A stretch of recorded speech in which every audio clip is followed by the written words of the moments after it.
Hello and welcome to my channel, and yes, this is Morgan, and I know I look a little bit different. I got a haircut today because I am going to Japan in September, and there was going to be no way for me to do some type of upkeep on my color, so I just figured it's best to just shave it all out. So this is how I'm looking right now, and I wonder if my ass is going to get fat since I have such a low cut. I think I need to shape it up a little bit because it's kind of wonky in some places, but we're going to move past that. So, some of you may know that I went to Paris this last week, and I guess I kind of wanted to talk about all that because when I was there were just a lot of things that kept popping up in my head that I was like, I really, really want to talk about on my YouTube. So this is going to be a long video. So if you're interested in Paris, going to Paris, or wondering like an experience, like, what your experience may be as a black person in Paris, as an American person in Paris, then keep watching. This is the video for you. Okay. The very first thing I want to address is the fact that tickets to Paris, especially in the summer, are so expensive. My ticket was $1,000. And I'm pretty sure if I would have went in an off season, it would have been a little bit better. But I don't think I would have enjoyed Paris the way that I did when I was there if I would have went in an off season. Another thing that I will say if you're going to Paris is try to get an early flight, because that 8-hour flight is exhausting and you're going to need some sleep. And speaking of sleep, it's going to move me into like my first thing about the hotel. So you come to you get to the airport and you basically have to take a train or an Uber. And it would be very silly for you to take an Uber or a taxi because you're going to pay at least like $50, $60 something. The best thing for you to do is take a train.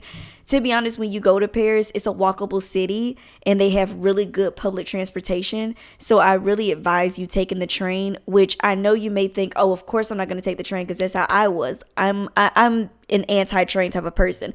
And that's because I took the train in LA and I've taken the train in New York and I hated it. I mean, it was terrible. And my sister kept insisting, European transportation is so different. They act different, different people get on there. And I was like, okay, we're going to see. It was a very pleasant surprise. Did I get sexually harassed? No. Did I get touched? No.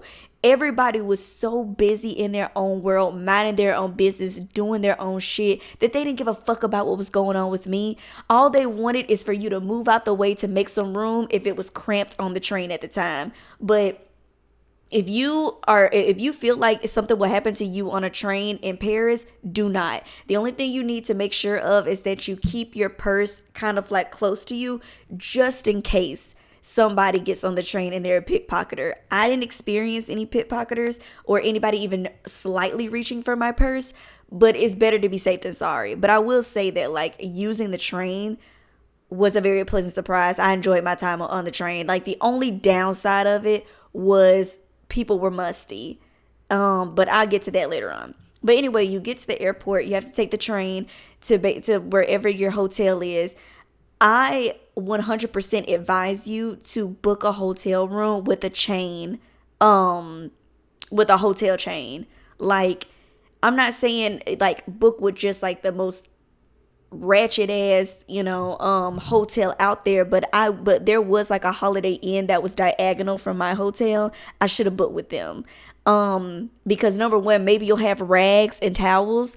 If you're a black person or a sensible white person, you use rags to wash yourself. My hotel did not offer rags. You had to wash with your hands. And every day I felt like for the past, for the first 2 days, I felt so dirty. Like I wasn't fully clean because I had to use my hands, that like I ended up asking them for little towels. And I would just use those as rags. And every day when they would clean the room, they would just replace the little towel. So, I will say go to a chain if you want some certain things. And then also the first day we get there, they're like, your check-in time, we get there at like 9 a.m. and they're like, your check-in time is at 2 p.m. because we don't have any rooms clean for you. And we were like, you can't do anything. There's literally no rooms that are clean right now. And they were like, no, you have to come back at 2 p.m. So we basically had to leave our bags there and walk all around Paris just to like waste time until 2 p.m. We were so fucking tired because we had been in the air all day and they just didn't care. And then like 20 minutes or less after we got in our room, me and my sister laid down on the bed about to go to sleep, and we hear and somebody comes in the room, and my sister like leans up out the bed and she says, "Excuse me?" And then they be like, "Oh," and they said, "Oh, I'm sorry," and then close the door. So we go downstairs and we tell them, "Hey, somebody like tried to come in our room," and they were like, "Maybe it's a cleaning lady." And I was like, "It couldn't be a cleaning lady because you guys told us to come back at 2 p.m. because our room needs to be clean. If we're checked into the room, then clearly it's because it's clean. Why would a cleaning lady come back? And cleaning ladies always come in the fucking morning. Why would they be there at like 2 something p.m.?" And they were like, "Well, maybe it was the manager. Did they say anything to you?" And we were like, "We keep telling you they didn't say anything. They just kind of, they walked in, my sister said something, and then they walked back out. Like, who was it?" And they were like, "Well, we think it was the cleaning lady and you guys are just imagining things." And we couldn't say anything. We didn't have, like, we didn't see the person's face because they didn't come all the way into the room. Like they didn't come through the little hallway into the opening where the beds are. They just stayed in the little hallway, and we were on the bed, so we couldn't see around that corner to see them. So we basically just had to go like, "Okay, I guess, like, can you give us new room keys just so we can make sure that like we're the only ones with these keys?" And I guess that'd be the end of it. So yeah, I will 100% advise you to book a hotel room with a chain, because like I said, the rag situation and the fact that like a chain would never pull some shit like that where like somebody comes into your room and then you report it and then they try to like gaslight you or try to make you feel stupid or crazy for like what you're saying. So they have too many policies in place for that. So I will say, do that. Um and one of the biggest things that like happened to me in Paris is I think there was so much that I wanted to see. Like you make yourself a list of all these monuments that you just got to see in Paris. Like I have to see the Eiffel Tower. I have to see the Palace of Versailles. I have to see this. I have to see that. And when you jam pack your schedule into seeing everything, you wear yourself out. I actually saw a TikTok the day we were flying back home, and this person was like, when you visit New York and you want to see everything, and then all they like recorded themselves being like and I was like, that's how I felt for the first 2 to 3 days of the trip. Like I wouldn't have given my Paris trip the rating that it has now if I did not slow down. I was like, I have to go to these museums, I have to see these monuments, I have to go to this palace to look at this. And I was like running myself ragged because you had to wake up at this time, set an appointment to go here, then you had to walk here and walk there, and you got to see all this stuff. And like at the end of the day, you are worn out, and you don't have the energy to go and view other parts of Paris because you have spent hours at this particular place on your feet the whole time. And then since you were in the high season, which is summer, everybody and their mama is there too. So you're squeezed against everybody trying to shuffle through these museums and all these other places, trying to like, see things. And if you're like me, who gets overly stimulated, I was very overly stimulated. I was at multiple points I was ready to check out of the whole trip because I was so overstimulated. And one night me and my sister were talking, and she was like, "Are you having like really genuine fun on this trip right now?"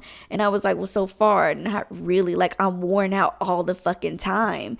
And she was like, "I think we need to slow down and stop putting pressure on ourselves to go see this, this, and this, and this." And I said, "Yeah, I think that's our problem. I think that we're so hung up on the fact that we have to see everything there is to see in Paris that we're not taking time to just relax." Because I have a friend that lives in Paris that I met online, and she told me, she was like, one main thing that you should be in Paris is relaxed. If you're not relaxed in Paris, if you're not having if you're worn out all the time, then you're basically not doing the trip right.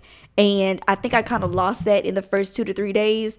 But when I met up with my friend, we went to this park, and she was like, "When you're with me, we're just gonna go eat good food, and we're gonna go walk these, and then after we go eat good food, we're gonna go get dessert, we're gonna sit there for a long time, have a drink, and then we're gonna walk up and down these like really expensive streets so you can see the expensive neighborhoods, and like go sit in a park."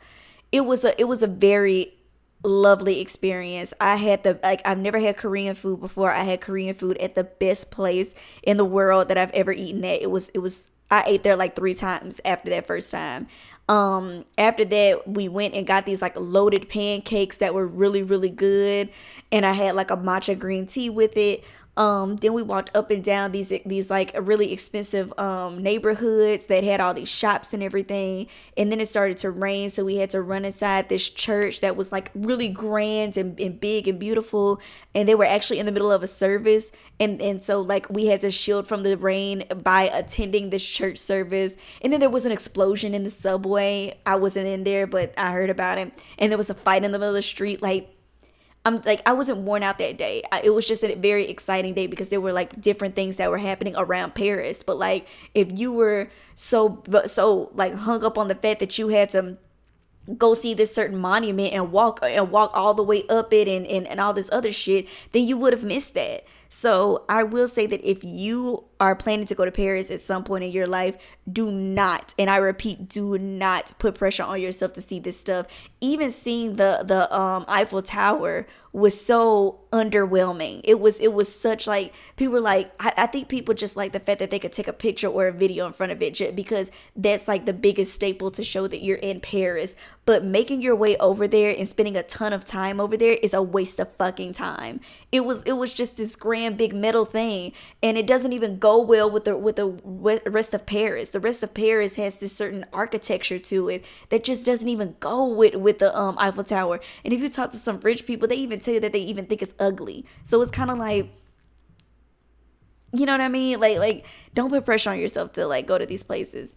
And then another thing that like this video is kind of all over the place, but I'm just saying things as they come to me. Another thing that was crazy is the fact that like before I came here, I like looked at a bunch of TikToks of like what people were saying about Paris. I'm not gonna cut that out. But I was looking at TikToks about a bunch of things that people were saying about Paris, and the main thing that everybody was saying was that like they would never go back to Paris because the people were so rude, and if you tried to speak any French, they would like be rude to you and be like, I speak English. But then if you speak English, they're gonna be upset with you. I experienced none of that. Every single person, down to somebody you bump into when you're trying to get on the train, every single person was completely and utterly 100% nice to me.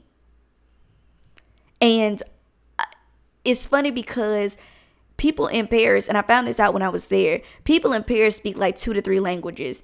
Of course, French is the first language, and the majority of the time, English is the second. And then like they'll have like one more, or maybe that's it, I don't know. But majority of the time when you talk to somebody in Paris, a French person, they're going to speak English. And if you try to speak French with them, they're not mad at that. They'll be like, they'll try to like, they won't even make you feel stupid if you mispronounce something. They'll just be like, oh, okay, that's what they're trying to say, let me proceed. Or they'll answer you back in English if they kind of peep that like maybe they're not that good at French.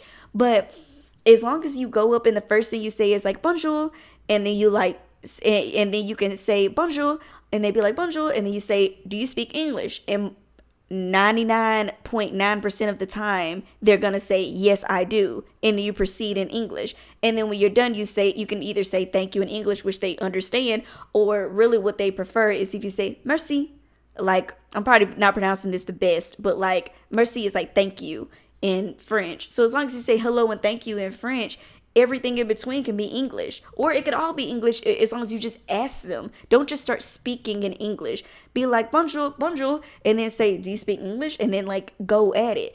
And I realized why they have this stereotype with them with saying that they're rude people. It's because people from America act like fucking assholes. There were so many white women that I saw in Paris that were being so disrespectful, like saying things in a very condescending tone, or saying things in a very slow way and sticking their finger in your face, or going like this, like you're a stupid child that you can't understand. And then when they did try to speak French, they would say bonjour, not even in like a casual way, like you walk up to something and be like, bonjour, do you speak English?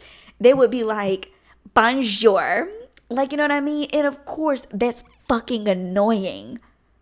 yes, somebody is gonna look at you like this or not be like excited to help you if you're gonna walk in there with your little red beret on and you say bonjour and then you try to like say things je ne sais quoi, like, you know what I mean? I don't know what I fucking said, but you know what I mean. That's how they were talking over there.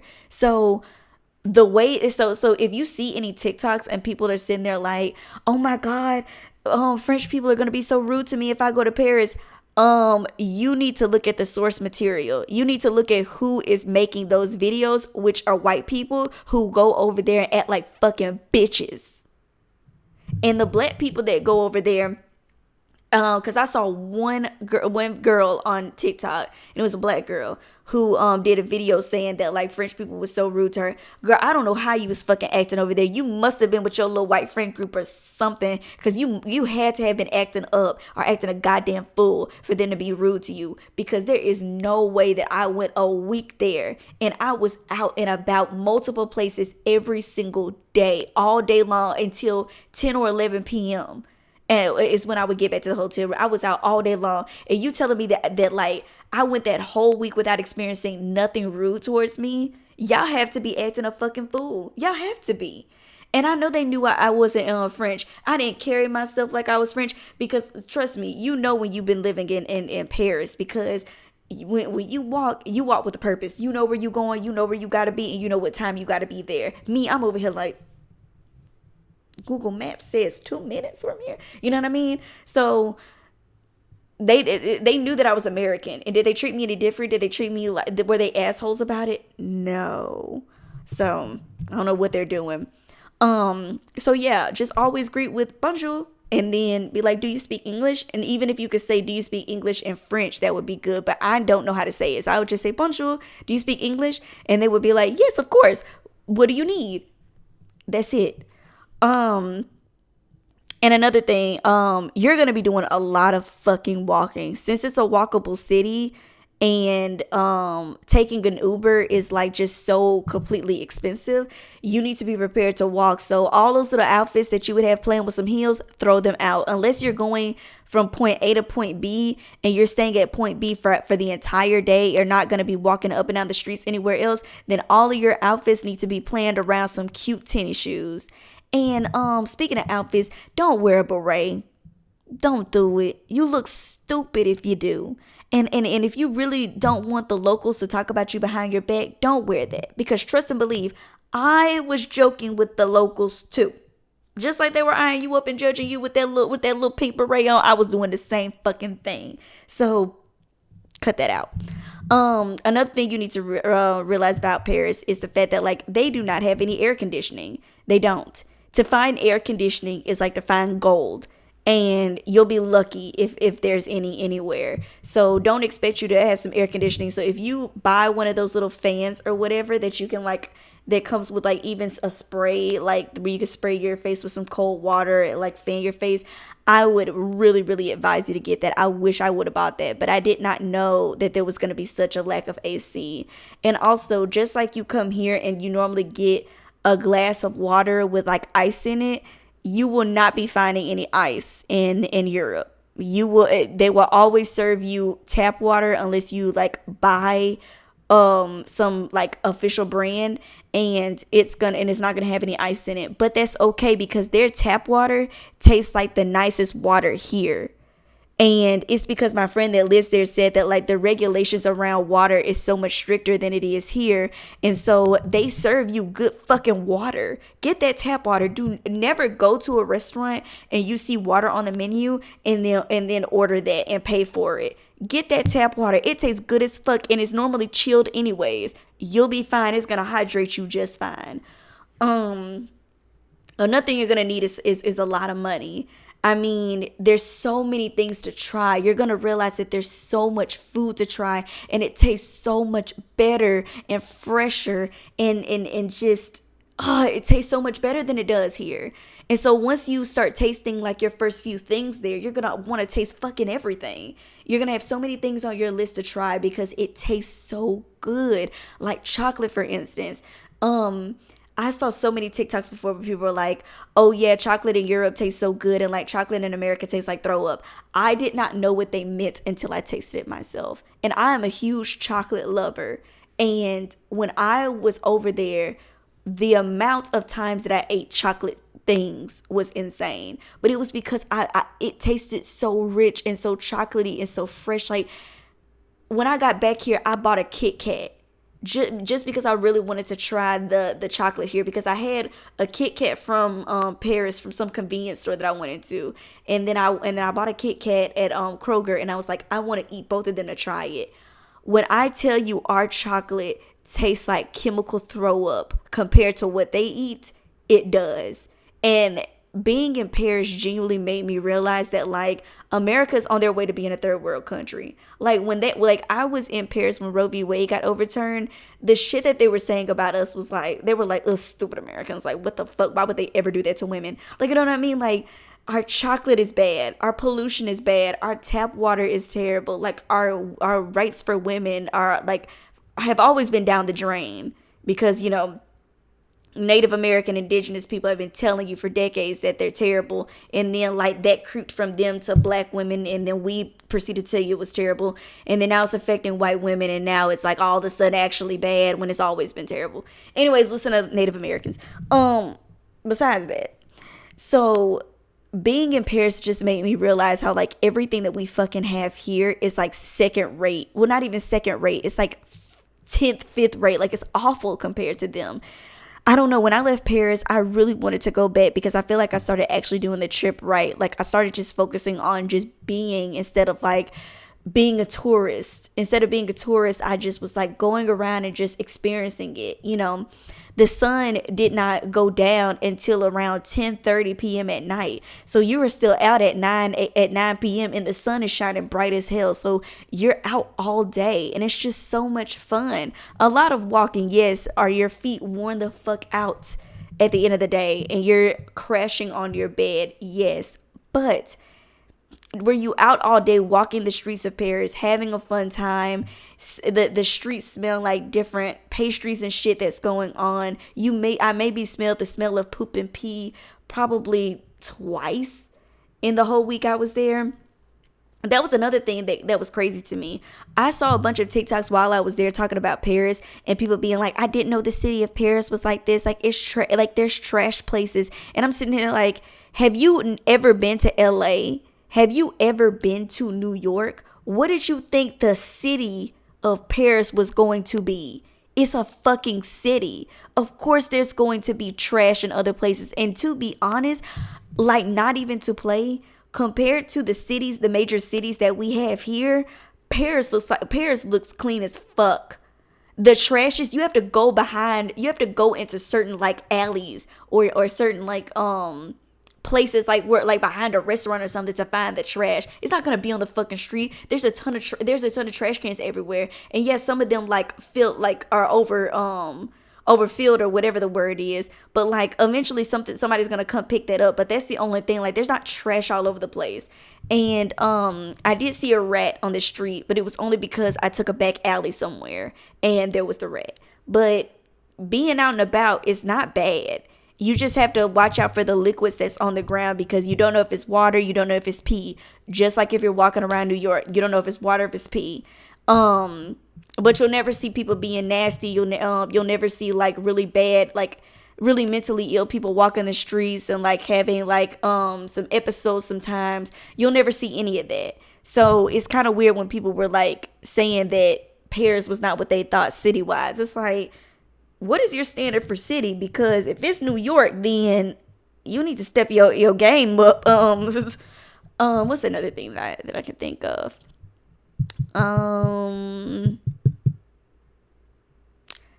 Cafe culture was a real big shocker there. If you go into a cafe or a restaurant and you order something and you get done eating it, you can stay there until closing and they don't care. The waiter or waitress is never going to come back to your table. They're going to take your order, deliver your food, and you will never fucking see them again until you call and tell them that you want the check. They're not going to come back and say, "Is this okay? Like, are you having a good time? Is this good food?" No, they're going to leave you alone, and you could stay there for hours. There were times that me and my sister went places and we stayed for like 3 or 4 hours just like sitting there talking. We didn't order anything else. We didn't keep drinks going. We just ordered our food, ate it, and then we sat there and talked for 3 hours and just chilled out. And do you think anybody told us to leave or gave us a look? No. Like when I went to my first place, I thought that we were supposed to immediately get up and leave. And then, my sister ended up telling me, she was like, "No, people sit here for a while." And I noticed that the people around me had been there for as long as we were.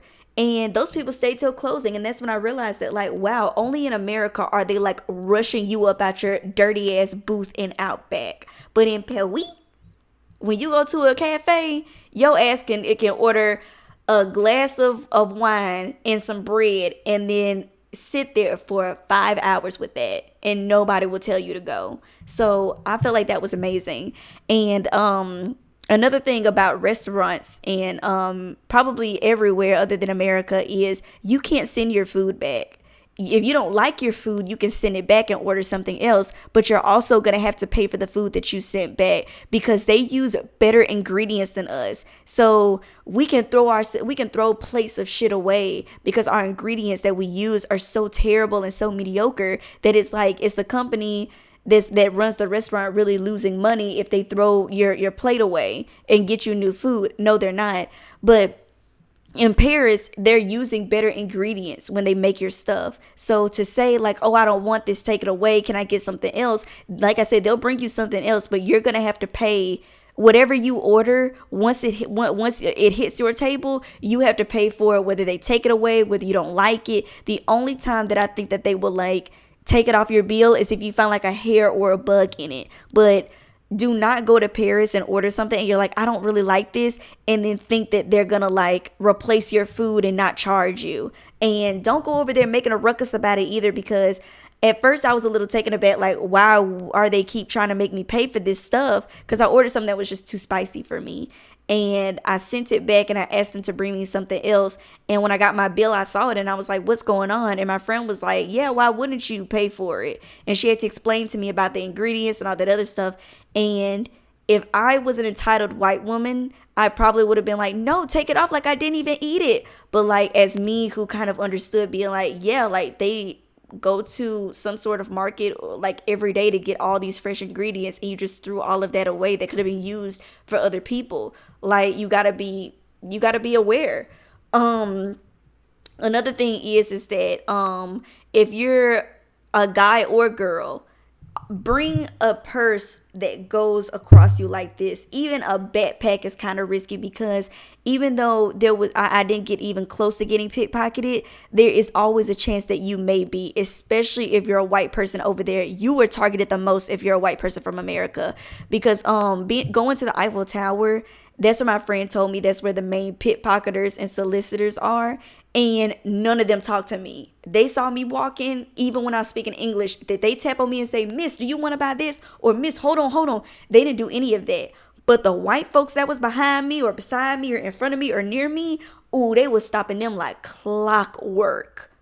I mean, it was crazy. So I'm just saying that, like, y'all some suckers. I'm just saying. But I'm just saying that, like, always keep it right here because you can have it kind of like clutched to you. Don't look too suspicious like you're like this with your purse. But have it in a way where you're kind of where like it's across you and you just kind of have one hand on it, keeping it close so that nobody can like, just snatch it from you like this. And then if you have a backpack, nobody can just like unzip it when you're kind of unaware and like take something out of it. So and if you're a guy, those little, I think it looks like a fanny pack, but it goes over like this. Wear that. That's gonna be good for you. And wear that like always. Don't switch up. Open toe shoes. If you can try, don't do open toe shoes if you're gonna walk around the city, because like I said, those liquids, and it just takes one little move for you to accidentally step in a liquid and it gets on your toe and it could be piss. Because there was a few days where I wore open toed shoes, and one day I was walking on the street and I did like step in a liquid, and I don't know what it is. It didn't smell or anything, but still it's just the fact that I was like, okay, I'm not wearing open toed shoes anymore. What else? Visit a bunch of gardens and sit in them. I went to this beautiful garden. If you want to see any of this stuff, like if you want to see the days where I documented them, it's on my Instagram, Morgan.McCain, and McCain is spelled McCane.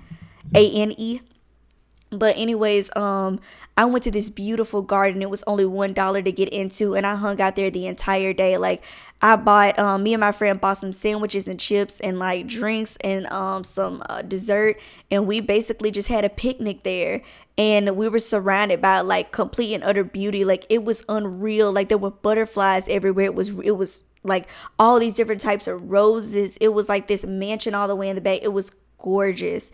So yeah, spend your time in Paris doing things that just like give you so much peace. Have a picnic, go to a cafe and spend hours, walk the streets up and down. Don't put too much pressure on yourself to do things. Like just try pastries. Go into a pastry shop and buy the most magnificent looking pastry for $2. You know what I mean? That will cost like $10 here. So buy yourself a cheap glass of wine. They'll never ID you, which they don't. Like as long like I mean, I know me and my sister like little kids, and do you think that they ever asked us for ID? My sister was like, a glass of wine, and they were like, yup, and like left. Another thing you need to think about is the fact that like cigarette smoke.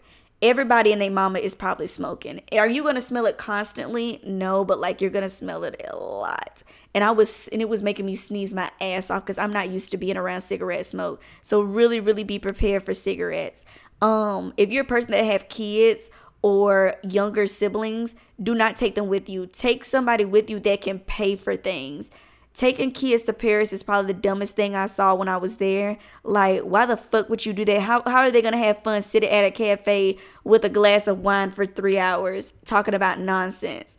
Is a kid going to have fun with that? No, you're going to have to constantly entertain them. Like, they're not going to appreciate walking up and down different streets on the cobblestone and with the sun beaming on them, and they have like some type of juice or something that they got for like cheap, and it's just like they're looking at the scenery and it's lovely. Like they're not gonna appreciate that.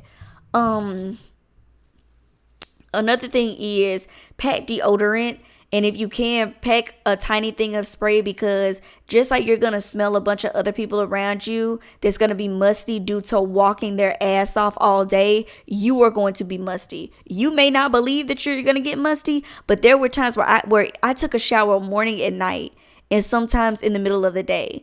And even though I was for sure that I wasn't stinky, there were sometimes I got back to my hotel room and I smelled myself, and it was must central.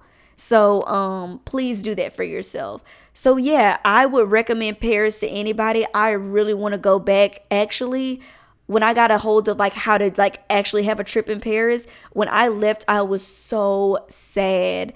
I remember my last day there in the morning, I just like went to a pastry shop that was like one train stop away, and I just walked around in the morning with my earphones in, just like breathing in the air, and the fact that like there were so many places because all the pastry shops were opening up, and it just smelled like fresh bread, and it was just nice and calm, and the people were whizzing by me because they were on their way to their train stop and everything like that. Like it was just so peaceful, and I wasn't sexually harassed at all. I think my friend said I was catcalled, but she said they do it differently. Like they make smooching noises at you, like they go, but like it was so far away from me that I didn't even hear it. But I was at peace.